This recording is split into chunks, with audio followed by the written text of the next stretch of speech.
അപ്പോൾ ഇത് നമ്മുടെ വീടിൻ്റെ പുറകിലത്തെ വീട്ടിലുള്ള മണ്ടപോയ ഇലിമ്പന്മാരാണ് കേട്ടോ. എന്നാലും നിറച്ച് കായ്ച്ച് കിടപ്പുണ്ട് കേട്ടോ. അപ്പോൾ അവിടുത്തെ ഇത്ത നമുക്ക് കുറച്ച് ഇലിമ്പൻപുളി പൊട്ടിച്ച് തന്നിട്ടുണ്ടാകുന്നു. എന്നാൽ പിന്നെ എൻ്റെ ഫേവറേറ്റ് ആയിട്ടുള്ള ഇലിമ്പൻപുളി അച്ചാർ ഇടാമെന്ന് വിചാരിച്ചു. അപ്പോൾ ഇന്നത്തെ നമ്മുടെ റെസിപ്പി ഇലിമ്പൻപുളി അച്ചാറാണ് കേട്ടോ. അപ്പോൾ അതിലേക്കായിട്ട് നമ്മൾ ഇലിമ്പൻപുളിയൊക്കെ അരിഞ്ഞ് ഉപ്പൊക്കെ ചേർത്ത് വെച്ചിട്ടുണ്ട്.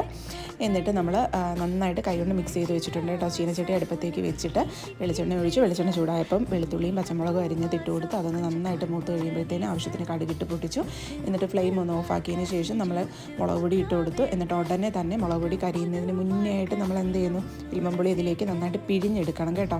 ഉപ്പിട്ട് വെച്ചതായിട്ട് നന്നായിട്ട് പിഴിഞ്ഞെടുക്കുമ്പോൾ പുളി കുറച്ച് കുറഞ്ഞ് കിട്ടും കേട്ടോ. എന്നിട്ട് നമ്മൾ ആവശ്യത്തിന് കായപ്പൊടി, ഉലുവാപ്പൊടി, ഉപ്പ് എന്നിവ ചേർത്ത് മിക്സാക്കി എടുക്കുമ്പോൾ നമ്മുടെ നാവിൽ വെള്ളയൂറും ഇലിമ്പൻപുളി അച്ചാറിവിടെ റെഡിയായി കേട്ടോ. അപ്പോൾ എൻ്റെ വീഡിയോ ഇഷ്ടപ്പെടുകയെന്നുണ്ടെങ്കിൽ എല്ലാവരും ലൈക്ക് ഷെയറും കമൻറ്റും ചെയ്യുക.